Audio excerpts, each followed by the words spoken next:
오늘 우리에게 주신 하나님 말씀은 미가서 7장 7절에서 9절의 말씀입니다. 미가서 7장 7절에서 구절의 말씀, 구약성경 1297쪽에 있는 말씀이 되겠습니다.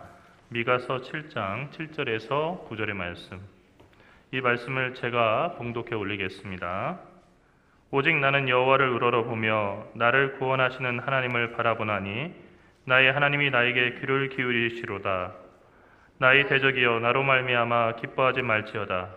나는 엎어질지라도 일어날 것이요 어두운 데 앉을지라도 여호와께서 나의 빛이 되실 것이미로다. 내가 여호와께 범죄하였으니 그의 진노를 당하려니와 마침내 주께서 나를 위하여 논쟁하시고 심판하시며 주께서 나를 인도하사 광명에 이르게 하시리니 내가 그의 공의를 보리로다. 아멘. 자녀가 철이 들었다라고 얘기하는 것은 부모의 마음을 공감할 수 있게 되었다라고 하는 뜻입니다. 겉으로 드러난 부모의 무서운 표정과 그 행동을 갖다가 보고 또 꾸짖는 소리만 듣게 되면은 아직 마음이 어린 그런 자녀이기 때문에 무조건 서운해하고 그리고 부모에게 노여워합니다. 하지만 자녀가 철이 들게 되면은 부모가 왜 자신을 꾸짖는지 그 꾸중하는 이유를 헤아리게 됩니다. 그리고 꾸짖는 그 부모가 속상해하고 그 마음 아파하는 것도 함께 느끼고 또 화를 내는 이유를 헤아리게 됩니다. 보이지 않는 부모의 마음을 보고 들을 수 있기 때문입니다. 그래서 이렇게 철이 든 자녀는 자신의 말과 행동을 반성하고 부모가 보기에 그리고 다른 사람들이 보기에 더 나은 사람이 되기 위해서 그렇게 노력을 하게 됩니다. 그것이 철이 들었다는 말의 뜻입니다. 신자들 중에는 철이 들지 않은 아이 그리고 자라지 않는 아이가 의외로 많습니다. 철이 들지 않는 그리스도인 그리고 자라지 않는 그리스도인이라고 하는 것은 젖먹이 신앙의 상태를 벗어나지 못한 그런 신자들입니다. 젖먹이 신앙의 신자는 늘 자신을 중심으로 세상이 돌아야 한다고 그렇게 생각합니다. 그러니까 자기 기분에 따라서 하나님의 사랑을 판단하기도 하고 또 나는 다른 사람들에게 제멋대로 행동하면서 하나님과 다른 신자들은 그것을 다 이해해 주기를 바랍니다. 이해해 주지 않으면 사랑이 부족하다라고 그 사람들을 공격하는 거죠. 또 하나님의 뜻을 어기고 어두운 데 방황하면서도 그것이 하나님의 뜻이라고 자신을 변명하고 고집을 부리기도 합니다. 자라지 않는 아이가 부모의 걱정이듯이 자라지 않는 신자, 젖먹이 신앙의 신자는 하나님의 걱정거리입니다. 성숙한 신자는 보이지 않는 것을 보고 들리지 않는 소리를 들을 줄 아는 신자입니다. 성숙한 신자는 자신의 잘못된 행동 때문에 하나님께서 징계하실 때에도 하나님께서는 자신을 변함없이 사랑하신다는 것을 알고 가슴 아파하시는 하나님의 마음을 헤아려 알면서 그래서 참해야 할 줄 아는 그런 신자입니다. 그렇기 때문에 성숙한 신자는 징계를 받으면서도 감사해야 합니다. 오늘 읽은 9절의 말씀에서 미가는 내가 여호와께 범죄하였으니 그의 진노를 당하려니와 라고 말합니다. 아무리 하나님의 사람이라 할지라도 범죄하면 공의의 하나님으로부터 진노를 피할 수가 없다는 말씀입니다. 하지만 이것이 결론이 아닙니다. 하나님은 범죄에 대해서는 진노하시는데 진노는 하나님의 본심이 아니기 때문입니다. 하나님께서 우리에게 진노하시는 것은 우리를 생명길로 인도하시기 위해서입니다. 다 우리 잘 되라고 하시는 겁니다. 우리가 하나님의 복을 누리기를 원하시고 그리고 이 세상에서 하나님께서 주시는 풍성함을 누리고 살기를 원하시기 때문에 우리가 죄를 질 때 우리에게 진노하시고 때로는 심판하시기도 하는 겁니다. 미가는 이어서 말합니다. 주께서 나를 위하여 논쟁하시고 심판하시며 주께서 나를 인도하사 광명에 이르게 하시리니 내가 그의 공의를 보리로다. 여러분, 이 말씀을 이해하려면 재판정을 갖다가 재판정이라고 하는 그런 그 무대를 염두에다 두고 이 말씀을 이해해야 합니다. 재판정에는 피고의 죄를 수사하고 증거를 모아서 형량을 구형하는 검사가 있고, 또 피고의 편에 서서 피고를 위하여 논쟁하는 변호사가 있습니다. 주께서 나를 위하여 논쟁하신다고 하는 뜻은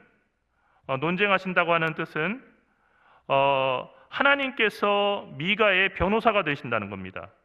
앞서서는 내가 범죄했을 때 하나님의 진노를 당한다고 했었는데, 정작 심판하는 그 자리에서 하나님께서는 재판장이실 뿐만 아니라 변호사의 역할을 하시면서 나를 변호해 주신다는 거죠. 주께서 나를 위하여 논쟁하신다는 뜻이 바로 그런 뜻입니다. 하나님은 변호사인 동시에 심판하는 판사로서 그 재판정에 앉아 계시다는 것입니다. 현실에서는 이런 일이 있을 수가 없겠죠. 만일 변호사가 재판관을 갖다가 겸한다고 한다면 검사들이 기피 신청을 할 것이고, 그리고 이것은 재판이 되지 않는다고 얘기할 겁니다. 그런데 이 말이 안 되는 일을 하나님께서는 이루십니다. 우리를 재판하시고 우리에게 징계를 하셔야 되는 하나님께서 동시에 우리를 불쌍히 여기셔서 우리를 변호하는 역할을 하신다는 겁니다. 법에 따라서 판단하되 피고의 억울한 사정을 충분히 반영해서 양형을 결정할 수 있도록 하나님께서 애쓰신다는 것입니다.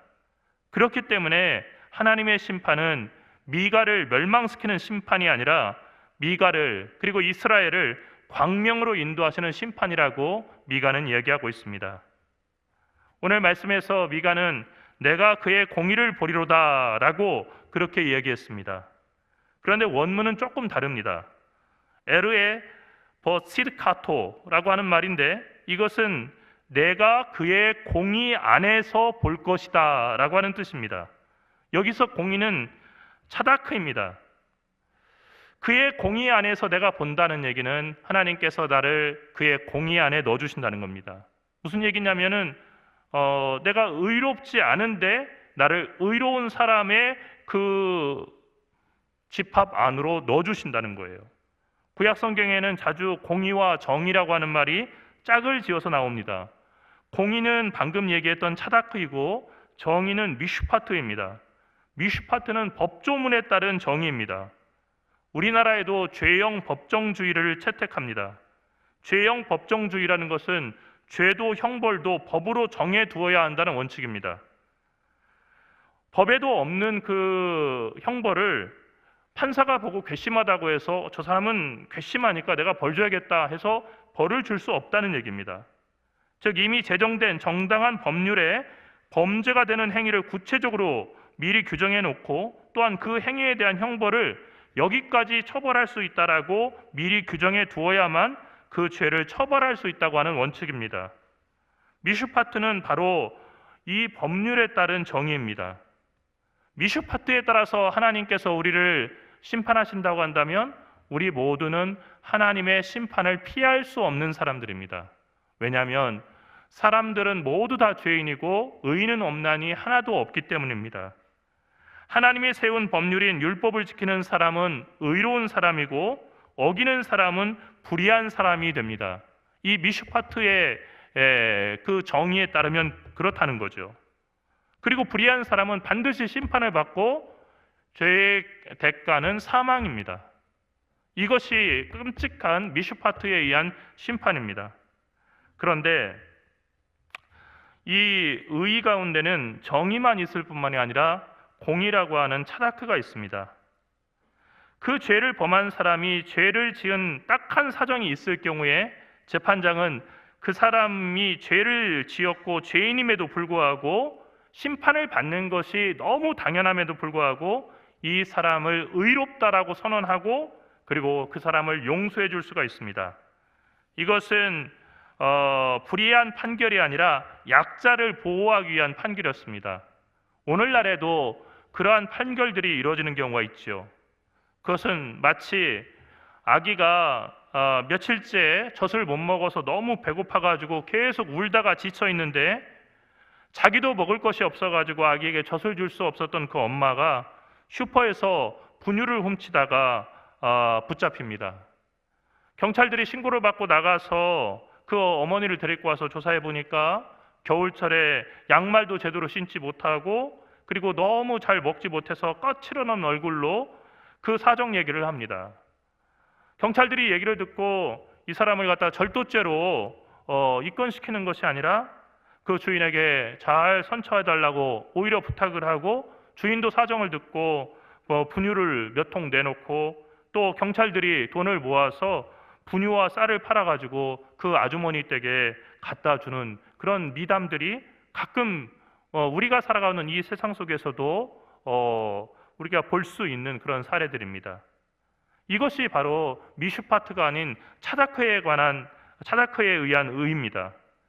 이 경우에는 죄인임에도 불구하고 의롭다라고 하나님께서 인정해 주시는 것입니다. 죄가 없는 게 아닙니다. 이 사람은 죄인입니다. 분명히 죄를 졌습니다. 그런데 하나님께서 이 사람을 의로운 사람의 그 울타리 안에 넣어주시는 겁니다. 그리고 이 사람은 의로우니까 건드리지 마라 라고 그 사람을 보호해 주시는 겁니다.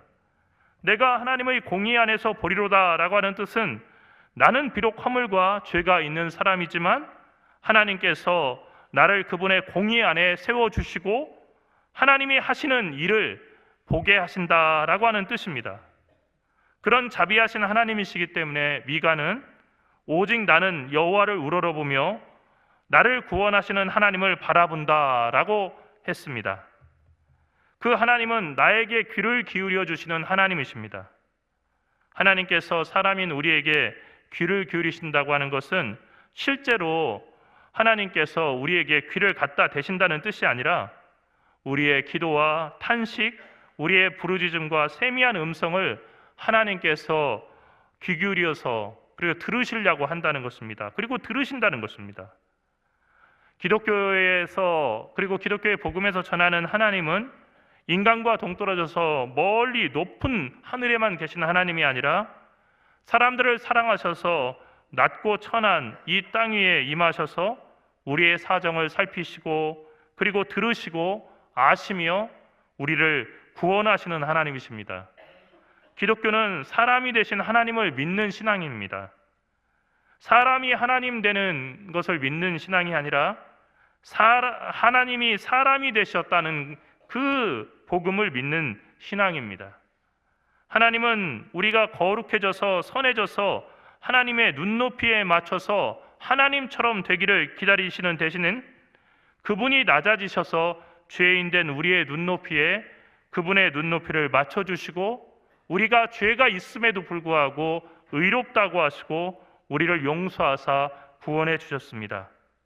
또한 어떻게 기도할지 모르는 우리에게 기도를 가르쳤을 뿐만 아니라 성령으로 우리 마음 가운데 계셔서 우리 마음의 소원과 우리가 차마 구하지 못하는 우리 영혼의 간절한 소원까지도 기도로 들어주시는 하나님이십니다. 그런 주님이 우리 안에 있기 때문에 우리는 오뚜기가 됩니다. 오뚜기는 아랫부분에 무거운 납덩어리가 들어있습니다. 그리고 밑이 판판하지 않고 둥글둥글합니다. 사실 이렇게 무언가를 세워놓으려면 밑이 판판해야 세워놓기 편하지 않습니까? 그런데 오뚜기는 둥글어요. 그러니까 설 수 없는 거예요. 둥글기 때문에 그냥 설 수가 없는 구조예요. 그런데 오뚜기는 섭니다.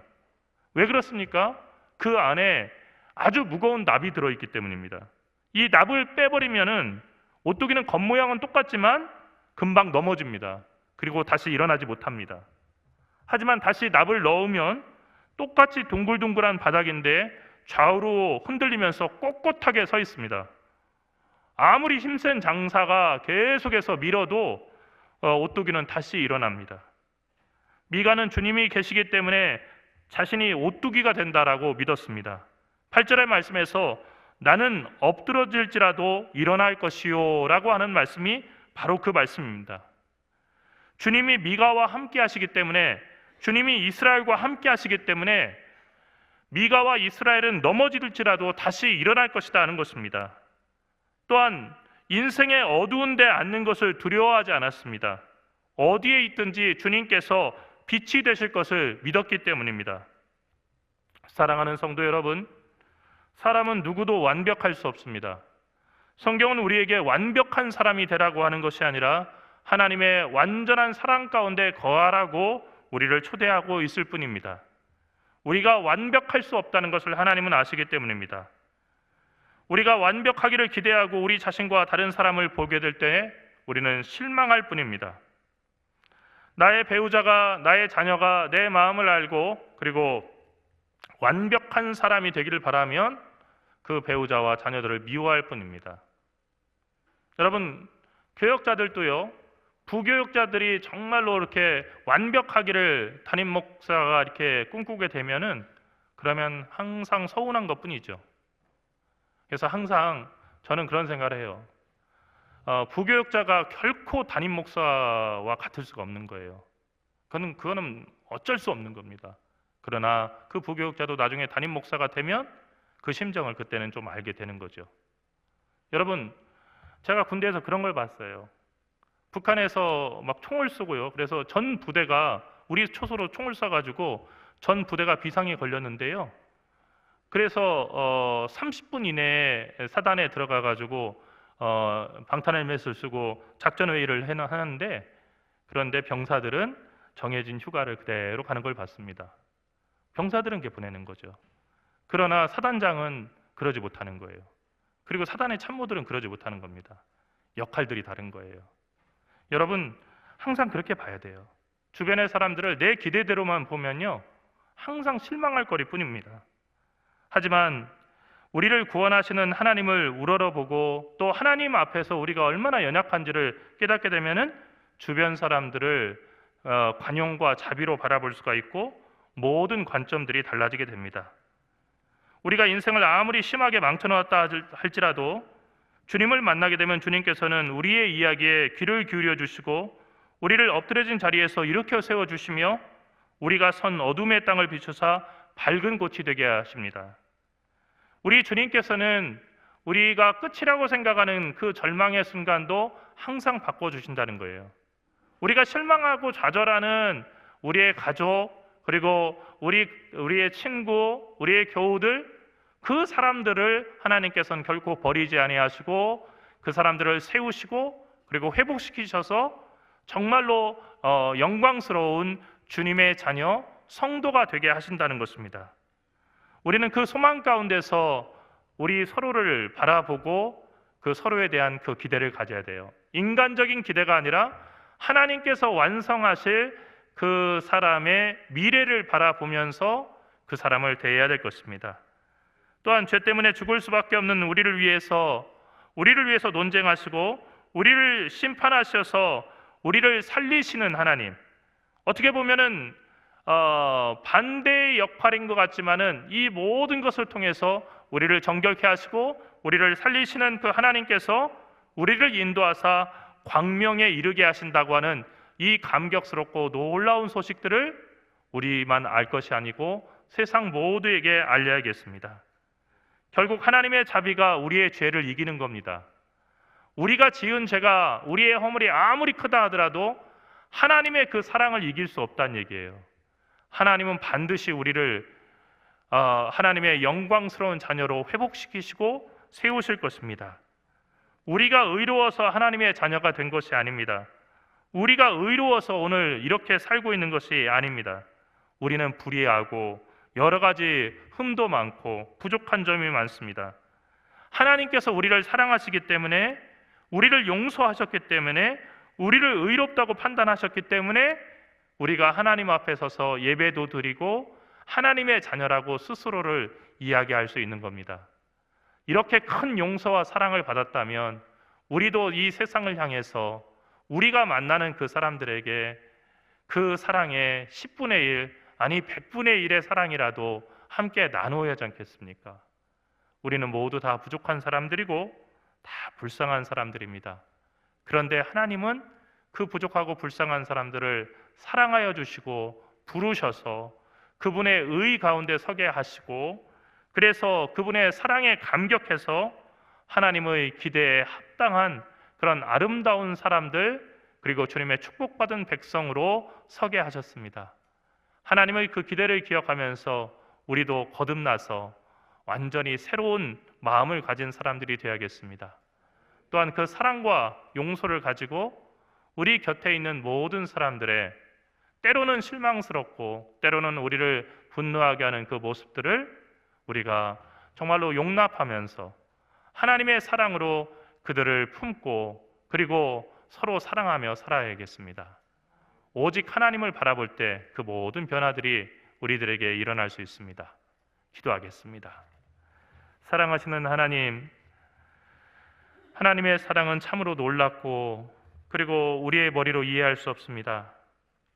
죄인들을 결코 용납하지 아니하시고 죄를 혐오하시지만 그러나 죄인을 사랑하사 그 죄인을 위해서 변호하시고 그 죄인을 위해서 대신 고난당하시며 그 죄인을 그렇게 해서 용서하셔서 하나님의 사랑하는 자녀로서 하나님의 사랑하는 백성으로서 다시 세우시고 주님의 사랑 가운데 돌보심 가운데 거하게 하시는 주의 자비와 주의 은혜가 참으로 놀랍고 신비합니다. 주님, 그 사랑 가운데 저희를 품어주시니 참으로 감사드립니다. 그 사랑을 저희가 잊지 않고 살아가게 인도하여 주시옵시고 이 세상에 전하게 인도하여 주시옵시며 때때로 우리가 우리의 잣대로 정말로 사람들을 측량하고 사람들을 심판할 때 주님, 주의 자비를 기억하게 인도하여 주셔서 그들을 용서하고 그리스도의 사랑으로 그들을 함께 사랑하며 살아갈 수 있도록 저희 가운데 성령으로 함께하여 주시옵시고 주의 자비와 온유하심으로 저희를 채워 주시옵소서. 특별히 내일 시험을 치르는 우리 자녀들을 위해서 기도합니다. 하나님, 정말로 연약한 그 자녀들이지만 하나님이 뜻이 있어서 이 세상에 보내신 줄 믿습니다. 주님, 세상에 뛰어나고 똑똑한 사람들이 많이 있지만 하나님을 믿고 의지하는 주의 자녀들이오니 주께서 책임져 주시옵소서. 주의 능력으로 함께하여 주시옵시고 다니엘에게 허락하셨던 그리고 사드락 메삭 아벳느고에게 허락하셨던 놀라운 지혜를 더하여 주시옵시며 요셉에게 허락하셨던 하늘의 지혜로 함께하여 주셔서 정말로 하나님의 능력으로 주님 내일 시험을 치르게 인도하여 주시옵시고 시험에서 좋은 결과를 얻을 수 있도록 인도하여 주시옵소서. 피곤해서 지치어서 정말로 집중하지 못하는 일이 없도록 새 힘을 허락하여 주시옵시며 겸손한 마음으로 하나님을 매 순간 인정하고 하나님의 도우심을 구함으로 이전에 없었던 명철함이 그들에게 있게 인도하여 주셔서 깨달아서 문제를 해결할 수 있게 인도하여 주시옵시고 정답을 제대로 표시할 수 있도록 주께서 끝까지 함께하여 주시옵소서. 주님, 우리는 사랑하는 자녀들이기에 많은 기대를 가지고 바라보지만 주께서 그들을 어디로 인도하시고 무엇이 되게 하시며 어떤 일을 하게 하실지 저희들은 감히 헤아리지 못합니다. 주님은 크신 사랑으로 그들을 감싸신 줄 믿습니다. 주님, 간절히 바라옵기는 내일 시험에 함께하여 주셔서 주님, 그 시험을 통해서 우리 자녀들이 하나님이 함께하시고 도우셨음을 몸소 깨닫고 감격하며 하나님께 감사할 수 있는 하루 되게 인도하여 주시옵소서. 주께서 이 모든 일 가운데 함께하셔서 영광 받으실 줄 믿사옵고 오직 우리를 구원하시는 우리 구주 예수 그리스도의 이름으로 간절히 기도리옵나이다. 아멘.